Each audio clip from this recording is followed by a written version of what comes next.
Kryetari i Këshillit Parlamentar për Mbrojtje dhe Punë të Brendshme Milovan Drecun deklaroi se nuk ka presion politik nga pjesa perëndimore e Bashkisë Ndërkombëtare mbi Prishtinën në lidhje me ligjin për të huajt në vend të presionit për të braktisur, siç tha ai, ligje diskriminuese dhe antiserbe. Ka inkurajim për kryeministin Albin Kurti që të zbatojë ato.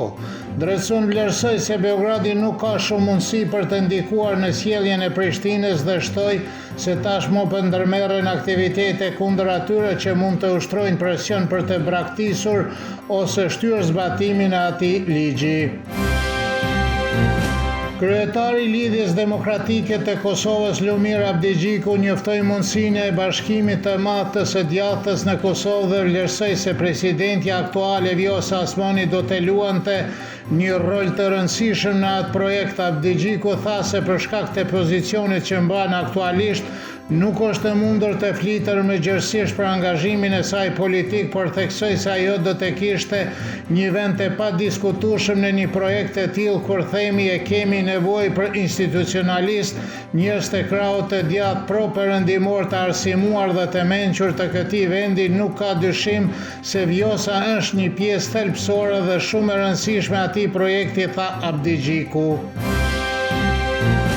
Hulumtuesi i studimeve të sigurisë Nikola Vojinović vlerësoi për Kosova Online se bashkëpunimi politik midis presidencës së Kosovës Vjosa Osmani dhe Lidhjes Demokratike të Kosovës është gjithë më i dukshëm dhe beson se në atë rast Osmani mund të marrë përsipër atë parti. Aleksandar Rapaić, drejtori i programit të Qendrës për Përfarsimin e Kulturës Demokratike nga Mitrovica Veriut, thotë se është e vështirë për Osmanin të shkojë në zgjedhjet e jashtëzakonshme e vetme dhe se bashkëpunimi me LDK do të përshtatej si asaj ashtu dhe asaj partie. Ish ambasadori i Kosovës në Shqipëri Sy Lukshini beson se bashkëpunimi midis Vjosa Osmanit dhe LDK-s është një mundësi reale në rast të zgjedhjeve të parakohshme. Për Kosova Online ai tha se Lumir Abdigjiku beson se përmes Osmanit mund të rifitojë një pjesë të elektoratit dhe të forcojë pozicionin e tij në atë parti. Profesori Artan Nimani vlerësoi se Abdigjiku ka detyrim të shlyejë borxhin e saj, sepse siç pretendon ai, Osmani e shpëtoi më parë nga shkarkimi dhe shton se formimi i një bloku të djathtë do të ishte interesant për skenën politike të Kosovës.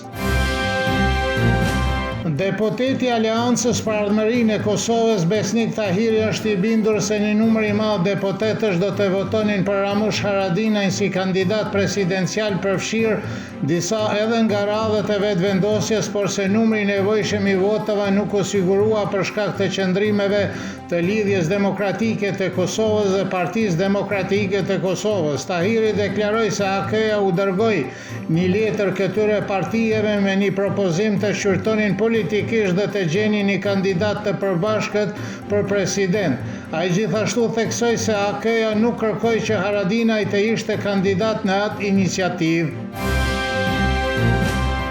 Deputetët e Partisë Demokratike të Kosovës vlerësojnë se pjesëmarrja në seancën plenare ose në votim në kuvend është pjesë e ushtrimit të lirë të mandatit parlamentar dhe se nuk mund të imponohet nga një detyrim kushtetues ose nga ndërhyrje e gjykatës kushtetuese. Ky është komenti i tyre drejtuar gjykatës kushtetuese në lidhje me kërkesën për vlerësimin kushtetues të dekretit të Vjosa Osmanit për shpërndarjen e kuvendit të iniciuar nga kryetaria e kuvendit Albolena Haxhiu.